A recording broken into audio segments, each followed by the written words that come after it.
Well,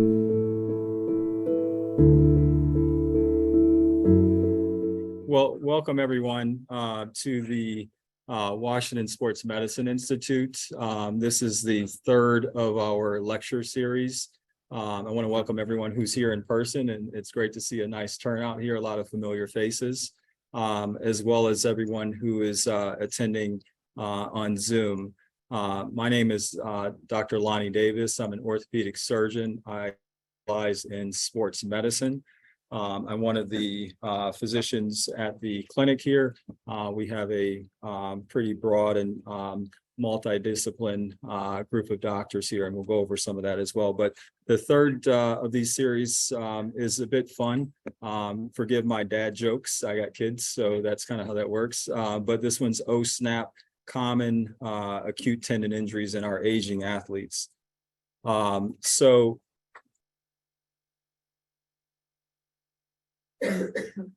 right, so just a bit about myself. Originally from the Midwest, Fort Wayne, Indiana. I also grew up in Minnesota. I was a three-sport athlete, all-state in track and field. I did my undergraduate at Cornell University in Ithaca, and where I also did track and field and football. Did my medical school at the University of Virginia, and then came back to Indiana for my residency, and then came back to this area for my fellowship at Georgetown in North Shore Orthopedics. Board certified in orthopedics as well as in sports medicine. But fun fact about Fort Wayne, I'm sure no one recognizes this guy. This is Fred Zollner, and he's got a bunch of pistons in front of him because he owned a piston foundry in New York, or I'm sorry, in Indiana, in Fort Wayne. And he also founded a basketball team there called the Zollner Pistons. They were pretty successful in the early professional basketball leagues, but many may not know that the NBA was actually founded in Fort Wayne when Fred Zollner brokered the deal that led to the NBA. And then he moved his team over to Detroit, and they became the Detroit Pistons. So not many folks know that the Pistons are not named after the Motor City, but after Fred Zollner's old piston factory in Fort Wayne, Indiana. All right, raise your hand if you knew that fact. All right, we got a couple basketball historians here. All right, so, but also we've started these talks in the past with just sort of defining who we are as a Washington Sports Medicine Institute, and I think it's helpful. I know a lot of folks that may be logged in today may not have attended the prior talks, but we are under the umbrella of Aligned Orthopedic Partners, which now consists of Ortho Bethesda, Washington Orthopedic Sports Medicine Institute, Shady Grove, as well as Jordan Young down in the Norfolk area. And so as we look to set up an extension in the Virginia market, we wanted to continue on this, the theme of the Center of Excellences that Ortho Bethesda had founded prior with the Washington Joint Institute, the Washington Spine and Scoliosis Institute, as well as the Washington Shoulder Institute, and then now the Washington Sports Medicine Institute. So just to get some clarity in terms of what our affiliation is and how we came to be. I also want to just highlight the prior talks. Dr. Gruner kicked the festivities off with his initial talk on innovative non-surgical treatments in orthopedics. Dr. Gruner has been a great addition to our team here, and he and I put our heads together regularly. So I really enjoy his consult. Dr. Suzanne Walters was next up to bat with her talk on adolescent sports injuries and super specialization. So both of those talks are available on our website under the blog. So if you have time, you can either scan the QR code that's on the screen now or go to WashingtonSportsInstitute.com and you'll be able to access those talks. Those are great talks and very informative. But so the talk today, I pulled the honor of speaking on acute tendon injuries in our aging athletes. And I will say that, you know, after doing some wind sprints recently, I realized that I might be one of those athletes as I dealt with the hip pain after that. So it is a bit of a, looking into the mirror scenario. So not to say that this is a support group, but I think that a lot of us identify. So the agenda today, we'll talk about demographics and activity. We'll look at age-related tendon changes. We'll look at common acute injuries in the upper extremity. And then Dr. Gruner, who's been gracious to join us today, will utilize his special tool, the ultrasound. I think it'd be helpful to sort of show some of the power of that, and how having access to that in this setting is really gives us a lot of flexibility.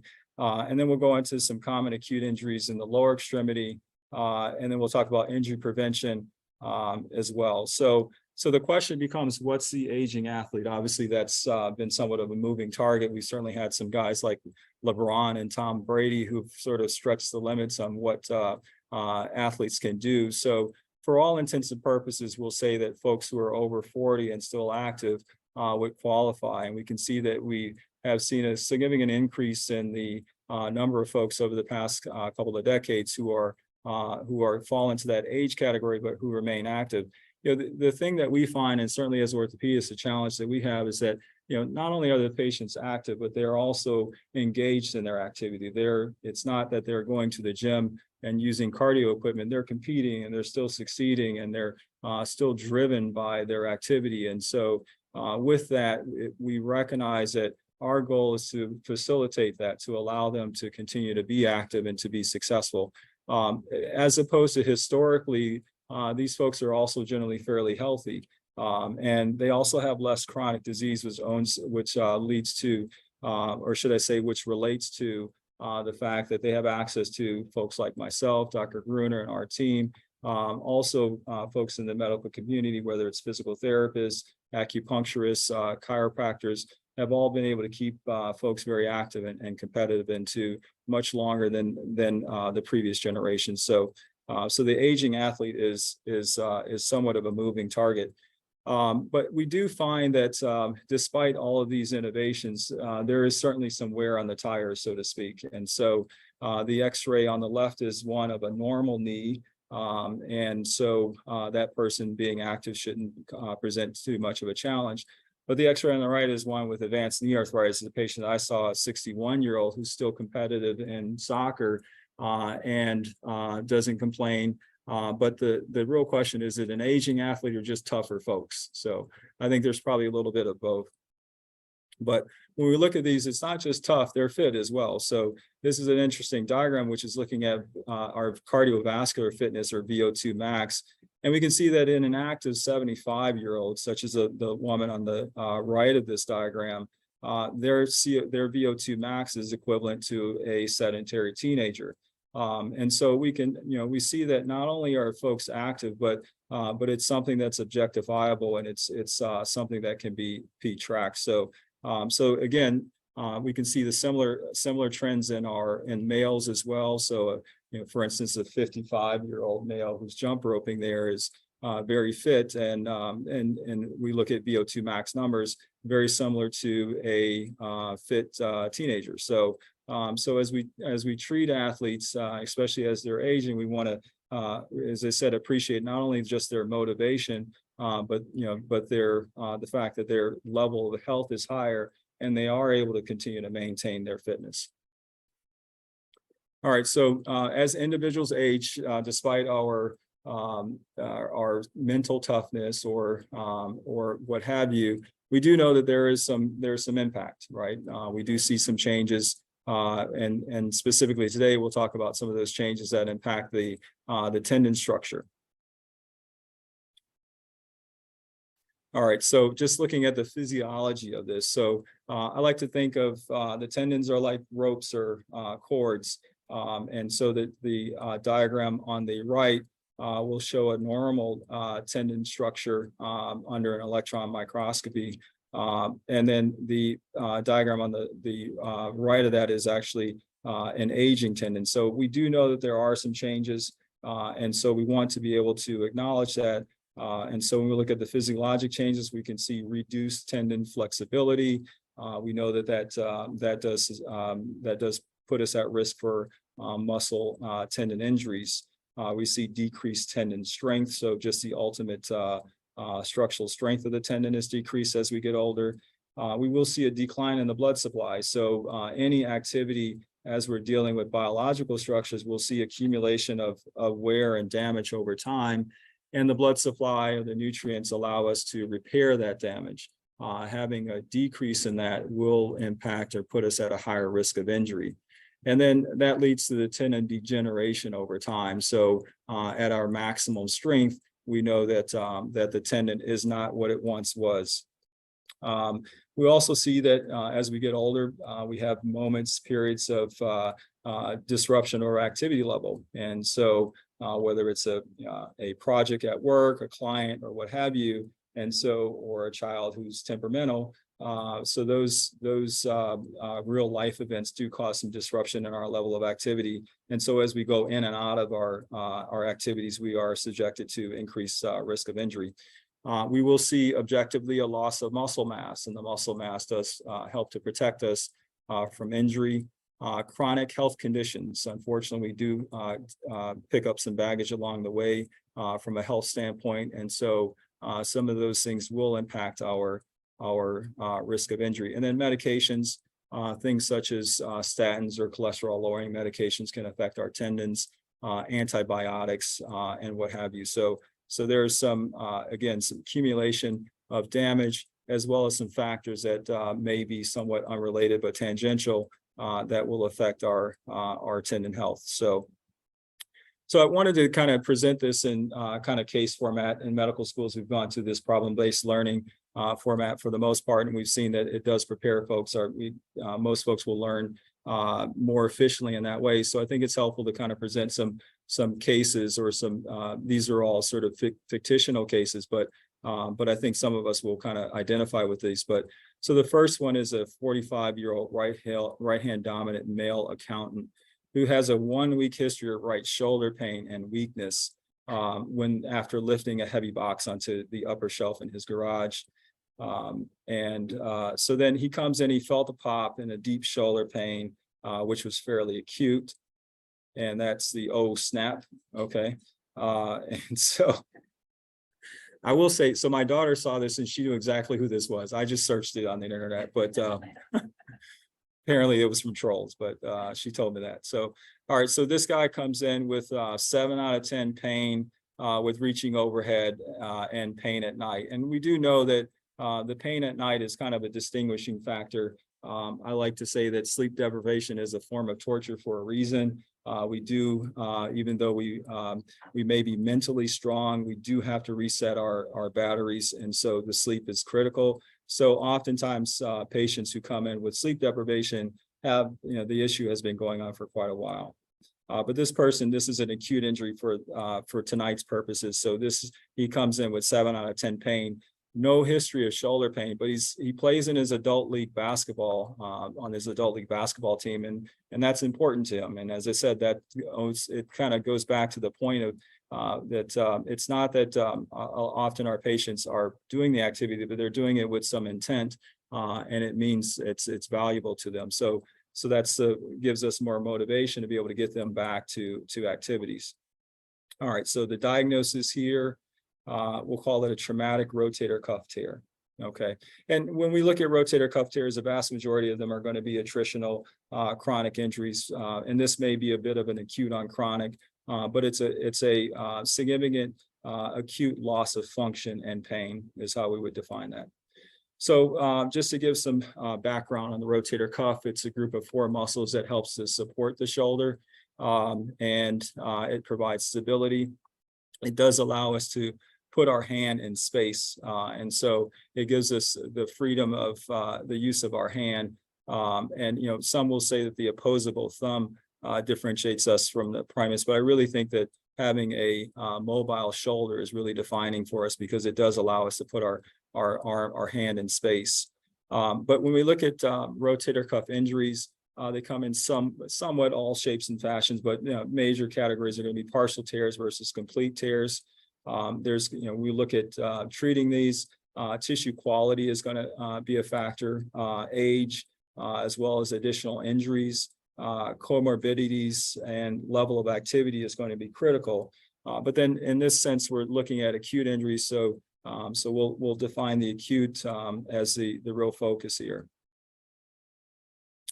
All right, as the mechanism of injury, in this case, this is lifting a load overhead, but these injuries can happen as a result of falling on an outstretched arm or falling in any form or fashion. Shoulder dislocations is common that we'll see patients come in with acute rotator cuff tears, whereas in the younger population, we'll see injury to the ligament structure in the shoulder, but in our older population, we'll see rotator cuff tear injuries. Again, lifting the heavy object overhead or any form or fashion of sports injuries. And the presenting symptoms are generally acute onset of pain, loss of function or weakness. And so that's generally how we'll see folks come in.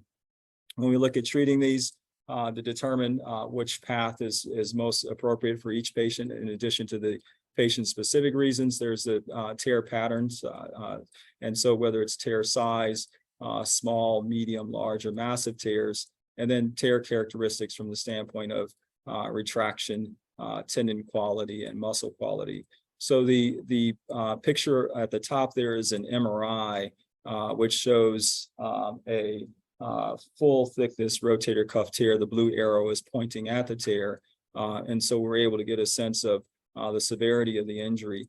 The two pictures on the right are two contrasting. One is showing the actual muscle belly of the rotator cuff, which would indicate a acute injury, whereas the image on the right shows a more chronic scenario where the muscle has been replaced by fatty tissue. And so a patient who comes in with an acute loss of function, once we look at imaging, we'll be able to get a sense of what best treatment options are, and we would treat both of these patients differently. So when we look at treatment options, non-surgical management is certainly not uncommon when we're looking at acute injuries in active patients who have a full thickness tear. Then the non-surgical options tend to be less ideal, but certainly in our partial thickness tear patients. So whether it's activity modifications, physical therapy, doing home exercises, medications, or steroid injections. But we look at surgical repair in patients who have as I say, complete tears with a significant loss of function. So the question becomes, who needs surgery and how long should we wait, or how long can we wait? Oftentimes these injuries happen during a weekend activity, and we show up on a Monday and we say, well, you need a surgery. Well, I have a project or work. And so life certainly can interfere. And so we want to be able to acknowledge that and be able to have some a basis for how we approach that. So the question of should we repair, there's a recent study in 2021 that looked at small tears, and these are would be seemingly benign tears less than 10 millimeters. But what we saw, this was at 12 months, that there was no significant difference in terms of what the patient reported of their outcomes, but we did see a significant increase or worsening of their tear, and that nearly 1/3 of them had extension of that tear. So they now have medium-sized tears, but also another third were developing signs of fatty degeneration. So even though the patients reported that they felt fine or they were comparable, we did see that there was some degradation in terms of the quality of the tissue. And then how long can we wait? So that's also a good question, because oftentimes patients will come in and we say, well, the surgery is needed. And the next question is, well, can I put this off until the fall or the winter or what have you? And we want to be able to guide them intelligently. And so we look at a study that was done by the Rothman Group a couple of years ago. And this was looked at surgery at less than 3 months, had the best results. And we saw that folks who had surgery at least within 4 months had better results. But beyond 4 months, we did see a deterioration in terms of the outcome of those patients. So that helps us to say we can treat this in a somewhat delayed fashion, but we want to certainly make it urgent. So when we look at treating rotator cuff injuries, it's generally done arthroscopically. It's certainly not uncommon to have an open procedure, but for the most part, most have gone to arthroscopic. The picture on the left shows a patient in a seated position, which we call the beach chair. The picture on the right shows a patient on their side during the procedure, or lateral decubitus. I tend to choose the lateral decubitus, but it's dealer's choice in that regard. And this is just a arthroscopic image, which on the left shows the rotator cuff tear, where the muscle has detached from the bone. And we can see that it's displaced some distance We also, the bone below, it doesn't have a significant bleeding response. So when we look at treating these injuries, there's two aspects of it. There's the stability and the biology. And so on the right, you can see this, the cords or the threads, we call them sutures. So that creates a bit of stability, but we also create bleeding into the area to stimulate a biological response. And so, so the goal is to allow the tendon to heal fully, but then also protect the patient during that period of time. All right, so, and we look at rotator cuff repair. There's certainly been advances in terms of the actual repair techniques that we use now versus when I was in training. We've seen advances in terms of the suture material. So we have very high strength suture that has a high strength plastic core. We also have collagen sutures that help to stimulate healing. We have biocomposite anchors. In the old days, we used metal anchors. So the footprint that we leave is less. We have bioinductive implants that we can see on the image on the left. And this is a bovine collagen matrix, which stimulates healing and creates a bit of a scaffold. And we use these in tears that are either more complicated, or if we have poor tissue quality, these can be helpful. On the right, we see a graft tissue, which is a human dermal graft that can be used in more complex tears as well. So we kind of have our tool bag is pretty deep at this point, and so we're able to treat each tear individually. And so as we look at outcomes, we know that these will improve outcomes. We look at rotator cuff rehab. Patients also always want to know, well, what does this look like, doc, after the surgery? And you've gone home, what am I dealing with? Generally speaking, most folks are in a brace, and that brace may be for 4 to 8 weeks, depending on the complexity of the tear, initial home exercises, and then a physical therapy regimen, which generally lasts for 4 to 6 months. We look at return to activity. Obviously, that's the next question. All right, now we understand what we're going to do and how it's going to impact me, but when can I really get back to doing the things that I used to do? And so we look at recovery for small tears, those less than 10 millimeters, generally 4 months. Larger tears can be 6 to 12 months, and then beyond that for even larger tears. We do know that is variable, and for every patient, we want to individualize their treatment. All right, I'll pause for questions in-house. I don't know if we have anyone on the online that can submit questions to the chat as well. Yep. You recommend, I know you mentioned the quickest surgery, best outcome. But I think most athletes get that, like they get a tear on the field, 72 hours after surgery. Yeah. So you recommend, like, if somebody gets injured, get yourself checked out immediately to see if the tear or something like that. Talk about it quickly, see if they can say, hey, we heal it for surgery. We don't have that benefit, but yep. You recommend to jump on as quick as possible. Yeah, and so and I'll restate just for the folks online, which may not be able to hear the question here on site, but the question was, do we recommend early surgery? And so acknowledging that, professional athletes are able to, they have the advantage, the resources to be able to be treated as quickly as possible. And is there some advantage to doing that? And I would say, yes, there are.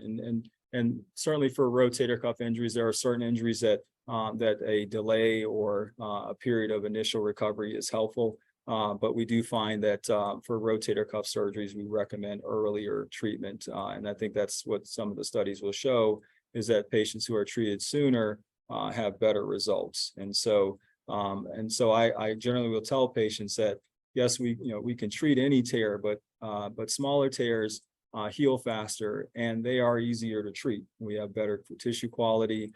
We generally have to, the extent of the surgery is less. And so, yes, we will recommend early treatment. Obviously, with our professional athletes, their occupation is directly relates to their physical health. And so, so they tend to have more resources and tend to have a bit more of an incentive to have their repairs done as quickly as possible. Acknowledging that our recreational athletes generally have other factors at play, logistical issues. But yes, I would recommend earlier surgery. Any other questions? I have a question. Right, what you're saying is perfectly, when there's a problem, how to solve it, but how do we strengthen the muscles around these ball and socket joints? Be it the shoulder or the knee, Yeah. So that we. Yeah, so that's a good question as well. And the question in-house was, how do we strengthen the muscles, acknowledging the fact that we can that strengthening is protective. I think that it's helpful to have a sort of a well thought out plan. One of the things we'll look at later in terms of injury risk is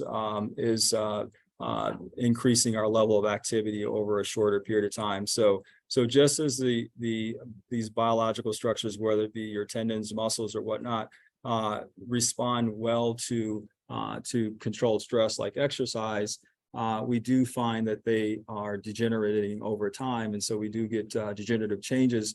So we want to make sure that as we increase our activity, that we match our activity with our current tolerance for it. So that will decrease the risk of injury as we increase the activity over time. And when we look at what is the time frame, we're generally looking at 6 month increments. So 6 months, 1 year, 2 years to see meaningful change in the strength of the tendon or strength overall. So we want to be careful that we don't increase things too quickly. Other questions? All right, so we'll go to our next scenario. Hopefully everybody's learning from these problem-based vignettes. So the next one's a 37-year-old male football player, and this one's kind of a fun one, maybe for me. He's got chronic right shoulder pain with throwing. It's been unresponsive to prior treatment, and he felt a pop deep in his shoulder while throwing. And that was the old snap moment. And I'm sure at this point, everyone recognizes who this is, right? Okay, John Elway.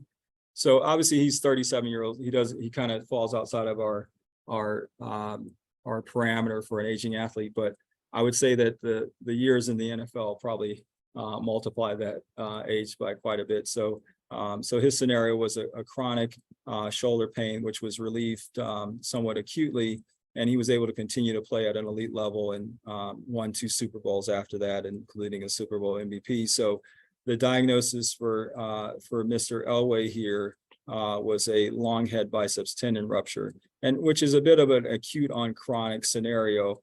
Certainly the mechanism is generally a fall or physical activity, throwing or lifting. The biceps tendon is one of the structures in the shoulder joint, as we can see on this diagram. And just like the rope next to it, we like to think of it as more of an attritional, but it is a bit of an acute on chronic injury. But it will cause that feeling of a pop. Interestingly, in this scenario, most times the pain is relieved. Often these patients will have persistent shoulder pain that's been has been limiting. And just as in John Elway's scenario, he was able to continue his career. So I threw this in there not to say it's a common acute injury, but to really highlight the fact that sometimes us as orthopedists, less is more. And so our prerogative, our primary prerogative is to return to the activity. And sometimes it doesn't require much intervention from us. But occasionally we will have patients who have acute biceps tendon injuries who have either a significant loss of function or who continue to have pain. And so in this scenario, treating that surgically can at times be necessary. The diagram on the right depicts the biceps tendon that's now been moved out of the shoulder and fixed with an anchor, similar to what we use for our rotator cuff injuries in the front of the shoulder. And I like to say that the biceps is now being moved out of harm's way, and that the point of anchoring in the shoulder is one of convenience, not necessity. And so as we move it into the front of the shoulder, it does bring it out of harm's way in patients who continue to have pain after an acute rupture. So who are the patients? Well, back up in terms of the conservative treatment, as you mentioned, sling, anti-inflammatories, early return to activities, and potential physical therapy for folks. We look at the surgical repair. It's generally in our higher demand patients or those who are unhappy with the Popeye cosmesis that results from that tear. All right, so another vignette. This is a 58-year-old right-hand dominant male ballroom dancer. Any ballroom dancers in the room? I know we have at least one dancer. All right, so she knows who I'm talking to. All right, so we had acute onset left elbow pain while dancing. He felt something give way in his elbow while lowering his partner during a rehearsal. And that was his oh snap moment.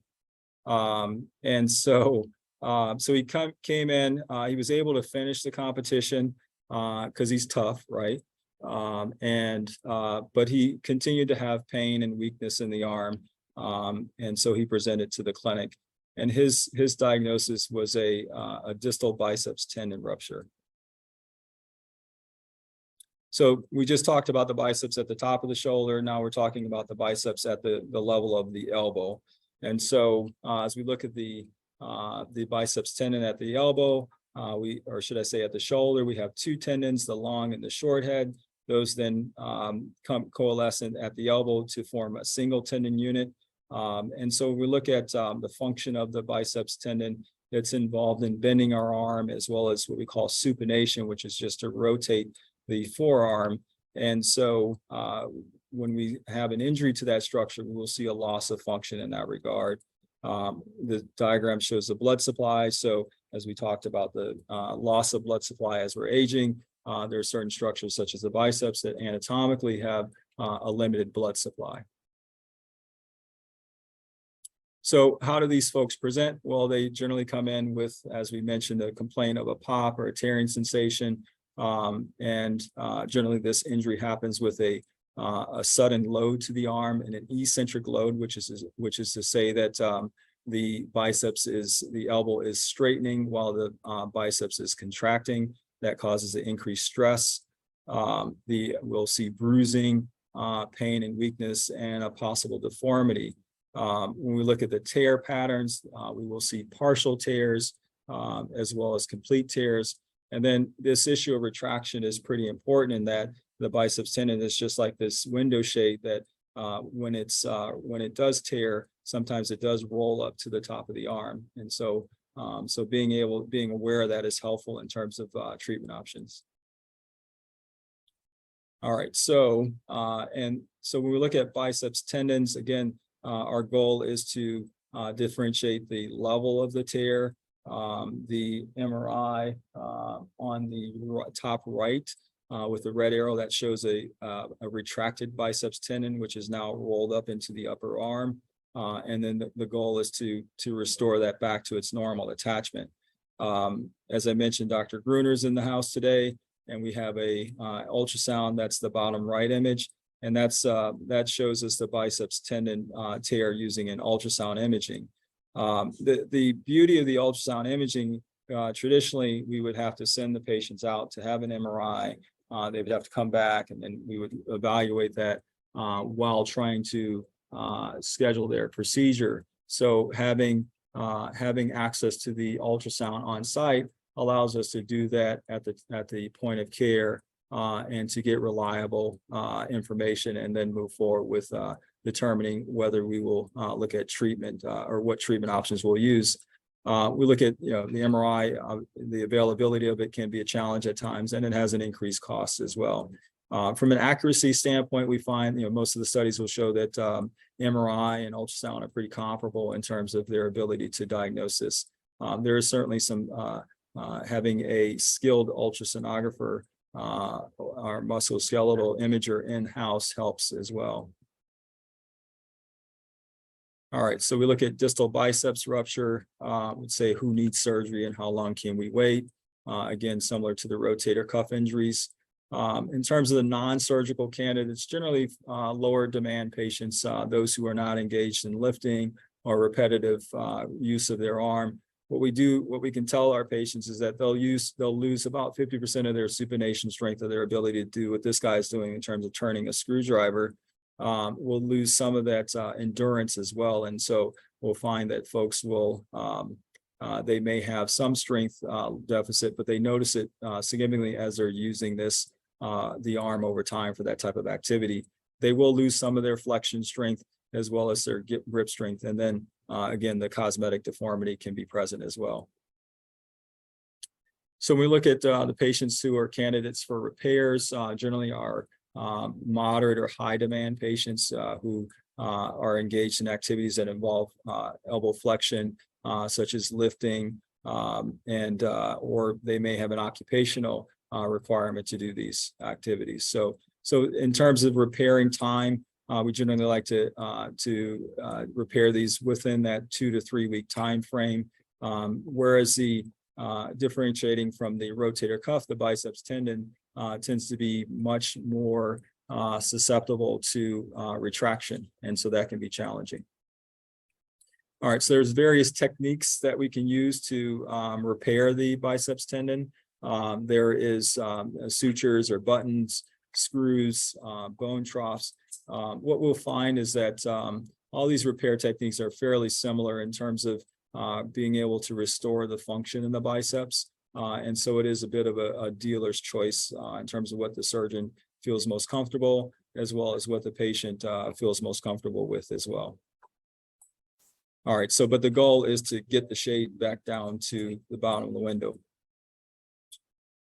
In terms of the return to sport, we'll see that, yeah, the vast majority of these folks will be able to return to their activity. They may have some weakness, as we talked about before. The diagram on the right is a little busy, but it essentially shows in the blue what their level of activity was prior to the injury. And we can see that it's fairly comparable just from a bird's eye view of what they were able to do after the procedure. So 93% in this study were able to return to sport, and about 65 or 2/3 of 65% or 2/3 were able to return to their prior injury activity. And the average was 6 months for them to return to sport. All right, questions? Looks like we're back on video. All right. Yes, sir. For the non-domain surgical procedure, since it covers a lot of negative, what would be the purpose? I know you don't have to get out. What would be the purpose not for them to get surgery? Yeah, Seeing how much of a loss, and then with aging, you got it. they Yeah. lose the ability even greater without surgery. Yeah. I wonder who would choose to let themselves actually debilitate and get worse. Yeah. Yeah, so the question in-house was for the low demand patient, what would be the incentive for them to choose a surgical option? You know, that kind of goes to the core of what we do. As you know, you've a patient been in the room. So we want to be able to give this data, and ultimately patients are able to make their informed decision. There are certainly, it can be sometimes difficult to really quantify what may motivate a patient to choose one option or the other. But also when we present data, this is sort of pooled data. So these are large data sets. You know, I think one of the studies was looking at 2,000 patients. So in that data set, there's going to be a broad range, and it can sometimes be difficult to really kind of dial down to the differential factors that might impact one person's outcome over another. But, you know, that's one of the, you know, the challenges that we sit in the room with each patient, and though we pull data, each of those decisions was made individually. And so we try to tailor it to each patient's specific goals. All right.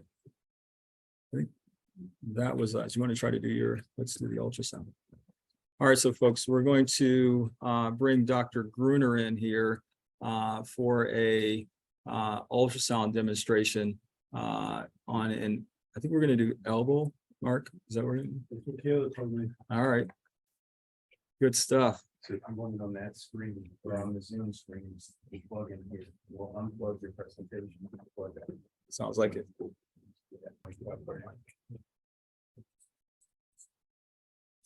mic. That's okay. So one of the things that a patient might come in to the clinic might be for tennis elbow. That is where the tendon, which we call the common extensor tendon, which is responsible for moving your wrist, that attaches to the elbow.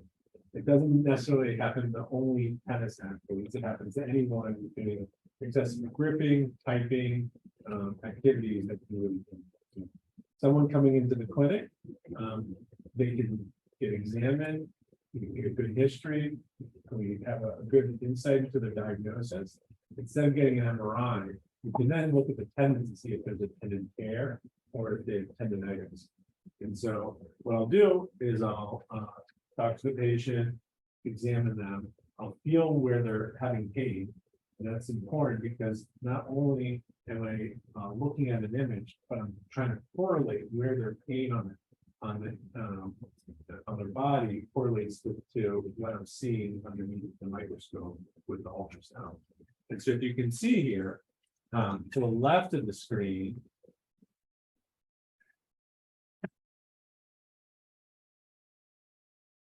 so to the left of the screen is the humerus, which is the elbow. And to the right of the screen is the radius. If I was going to do an elbow joint injection, I could do it between those two bones. And if someone had elbow arthritis, but then you can also look at the tendon, and you can actually see the entire quality of the tendon and see if there's a tendon tear. In addition to seeing if there's a tendon tear, you can look at the ligament. So this is the radial collateral ligament. So we can see if there's a tendon tear or a ligament that's involved. And if the ligament is torn, you can check to see if it's unstable by checking their motion and also looking at the elbow. And so this is just a good example of how we can use real time at the point of care ultrasound to look to see if there's a tendon tear. Additionally, one of the advantages of ultrasound over an MRI for this is that we can see inflammation. So when a tendon becomes inflamed, there's four things that happen. One, the tendon becomes thicker. There's different measurements for that. Second, we can look at the bone, and when it's been a chronic tendon tear, it takes little bites out of the bone so we can see if it's an acute tear or if it's a chronic tear. Third, we can look at the tendon quality. And the fourth thing is something called neovascularity, meaning that we put this button on here and we can pick up little, they're called neovessels. And that tells us if there's any inflammation. So in this situation, he doesn't have any, but in many situations when they have had tendonitis for a period of time, you'll see these neovessels, which is little blood vessels trying to come heal the area. And so when you look at this under ultrasound, we can diagnose it in the clinic. And if they're a candidate, meaning they've failed conservative treatments for physical therapy for a period of time, we can talk about different treatment options where we can take medicine or devices and address those specific areas where there's a tendon tear or there's inflammation around it. Common among computer people. What? People who use It's common against anyone who's doing household activities, a lot of people who play tennis, a lot of people who do any activities where they're moving their wrist backwards. And so repetitive strain can happen. Can actually happen to golfers or people who are holding an object. There's on the other side of the elbow, we call that golfer's elbow. But when it happens to the tendons on the back of the wrist, we call that tennis elbow when it happens on the outside. Yeah. I mean, a real subject to tennis elbow. I don't know if you guys have the time to show the difference. Oh, You can wanna we see it? Yeah, go ahead. Yeah. I just have a couple more minutes. Yep. Yeah, we can do that quickly. I want to. I know Dr. Davis has a lot of deep things.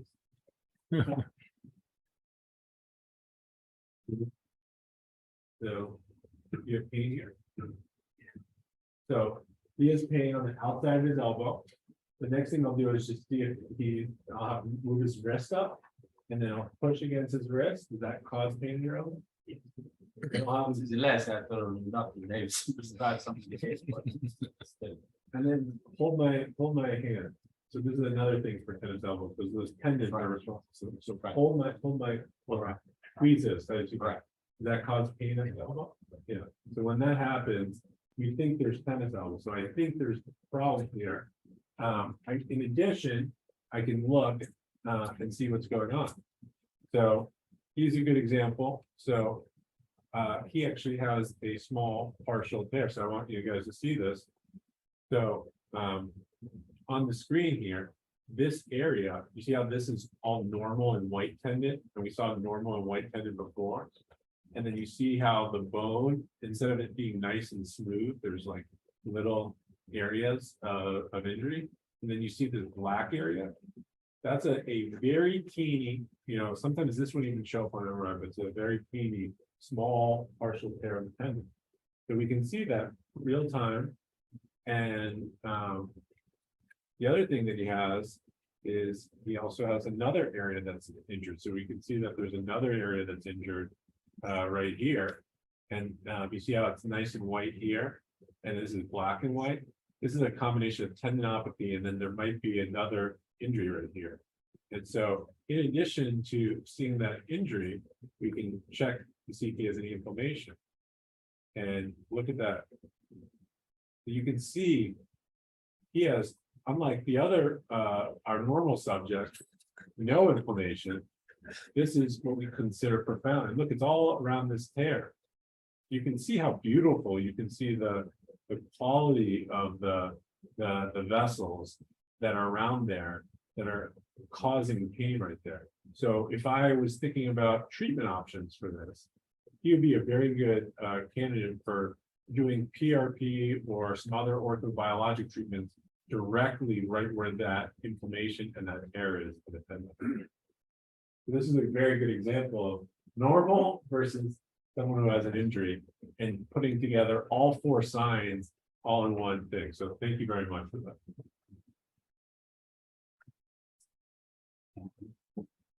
We're good, right? Yeah.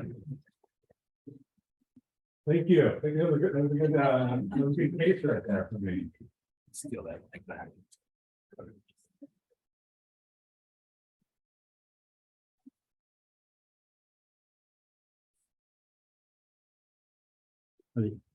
How about here? What if we eat collagen? So is it preventive or? Collagen? Collagen? Yeah. The challenge with that is that, just the use of it is quite variable.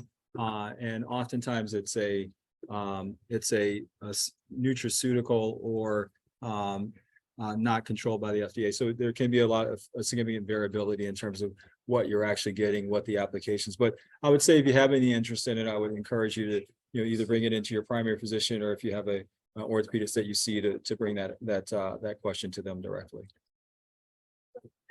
What you're saying is so in general, you don't recommend. Well, I'm saying that with a lot of the things that are marketed to patients, direct patient marketing, that aren't controlled by whether it's the FDA or other governing body, there can be significant variability in terms of the claims that that the products are making. And the question is, can that be supported with scientific evidence? Yep. That was pretty cool stuff. Thank you for Dr. Gruner for doing that. And we're able to show with one of our referring physical therapists that who's been working really hard with his patients, that the tennis elbow was easily documented on ultrasound. So that was pretty interesting stuff. All right, so we're just going to go now to the lower extremity, and this do a couple of more case examples. We did have a question that came in on the chat feed regarding Achilles tendon, and so that is one of the areas that we'll look at. But this first one is a 63-year-old female college professor who has an acute onset of leg pain while water skiing. She felt a pop, tearing sensation in her buttock area after she caught the toe of her ski. So again, that was her snap moment. And so she presented with pain and bruising at the back of the thigh. And so that's a characteristic injury pattern. And her injury was a proximal hamstring avulsion injury. And so when we look at this, the proximal hamstring is another area that's commonly injured. I actually just saw a 61-year-old in my office today who had an injury while sprinting. But this is an area where we will develop an acute on chronic injury as a result of a excessive load to the hamstring area. And classically, this happened with our water skiers where we had a straight knee or an extended knee and flexion at the hip, which then loaded the hamstring. Characteristically, folks will come in with significant bruising on the back of the leg owing to the vascularity in the hamstring area. And so the picture of the MRI on the right is one of an acute hamstring avulsion. The brighter white area is the amount of swelling or bruising in the area. And so we get a sense that this causes a pretty significant trauma. And there is a lot of debate whether these injuries need to be repaired. Oftentimes, historically, they weren't repaired and the acute symptoms would settle down. But if we test folks subjectively, we find that they are functionally limited or they've voluntarily limited themselves. So, but when we look at non-surgical management, we generally limit that to single tendon injuries or tendon injuries with less than 2 centimeters of retraction. These patients are treated with physical therapy and a gradual return to their activities over a period of 4 to 6 weeks. But in the more significant injuries, whether it's greater retraction, that being over 2 centimeters, or involving all 3 tendons of the proximal hamstring, then those are generally treated surgically.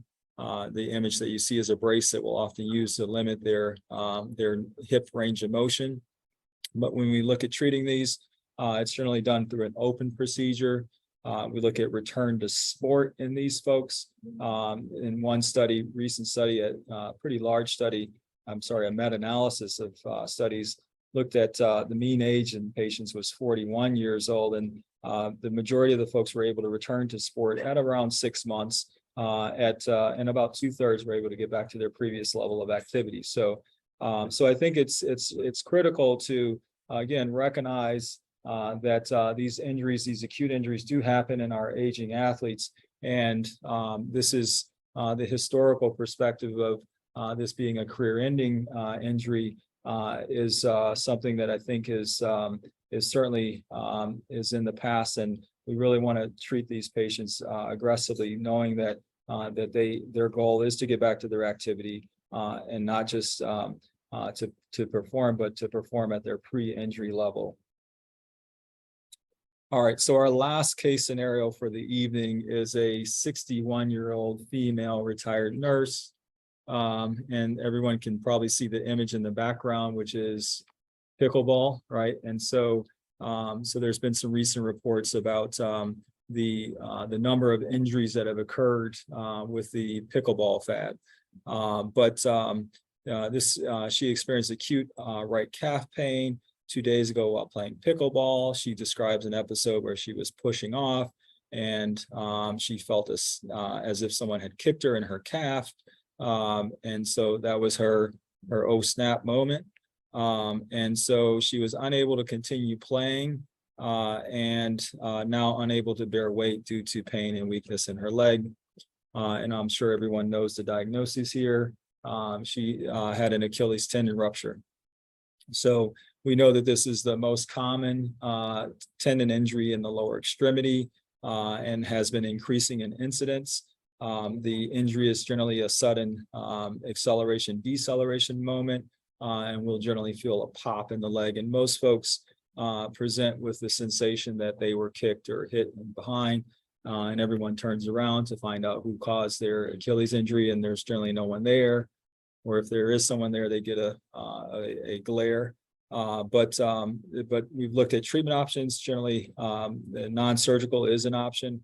We've looked at functional bracing, and that's the boot that we see there. And we know that with the more modern treatment options for non-surgical treatment, we've seen that the outcomes have started to equal the surgical treatment options. So when we look at surgical treatment in active patients, we talk about open versus percutaneous. These are just different techniques. The open procedure is more traditional. It requires a bit more of an incision, as we can see on the diagram there. The goal, just like the other tendon injuries, is to recapitulate the anatomy to restore the attachment of the tendon. And so we know that the open procedure has kind of been the gold standard for this. We look at the two options that we'll see currently with Achilles tendon, that being open or percutaneous. There are pros and cons of either option. The open tends to have a higher risk of wound complications, which is still relatively low. And we'll see that higher in some of our patient populations, that being diabetics or smokers. And the percutaneous has a higher risk of nerve injuries. Return to sport in our Achilles tendon ruptures is generally at about 6 to 12 months, and the rate of return is about 80%. I'll pause for any other questions at this point. All right, so when we look at injury prevention, there are some certain factors that can reduce the injury prevention. And so we look at regular physical exercise. As we mentioned, having disruption or interruption in our physical activity can certainly put us at risk for injury. Proper warm-up, which sounds like your coaches from high school or rec leagues that used to harp on that, but proper warm-up certainly is critical. Gradually increasing our level of activity so that we don't have a significant increase, and it allows our biology, our body, to adapt to the changing stress. And then good old-fashioned listening to our body. If it hurts, it's likely that we may be challenging our body and putting ourselves at increased risk of injury. Maintaining a balanced diet, and which can help to support overall health, as we talked about, in terms of blood supply and nutrition to the tendons. And when in doubt, seeking medical attention or medical advice from folks like myself, Dr. Gruner, or the team here is very important in terms of avoiding injuries and complications. So thank you. That's my team. They get to put up with all my dad jokes on a regular basis. You guys just get them for one night. So appreciate it.